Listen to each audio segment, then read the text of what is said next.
Bueno, estamos para Radio Líder, futboleros, con el jugador Lucas Noguera, autor de uno de los goles, goleada de Guaraní. ¿Qué nos podés contar de esto? Como al comienzo fue un poco difícil como cada partido, pero después el equipo encontró el juego y ahí le fuimos dando ritmo. Impresionante la capacidad goleadora en estas 4 fechas.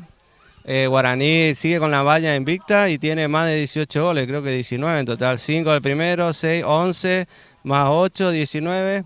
20 goles a favor, ninguno en contra, 4 fechas. La verdad que promete el equipo de la Franja con estos triunfos y esta cantidad de goles. Incluso en tu rol de marcador central pudiste hacer un gol, así que ¿cómo están preparándose de cara a lo que viene? ¿Cuál es el objetivo? ¿Salir campeón de la Liga Posadeña, provincial? Y si es posible en todos los torneos que juguemos, tratar de salir campeones. Ese es el objetivo del equipo y eso es gracias al profe y cada uno de mis compañeros que se compromete cada día, que da al máximo en cada partido y gracias a eso vamos por un buen camino. Muy bien, muchísimas gracias Lucas por esta nota. Nosotros somos de radiolider.com.ar, nuestro programa Futboleros. Te agradecemos por esta nota y muy buen desempeño dentro de la cancha. Gracias.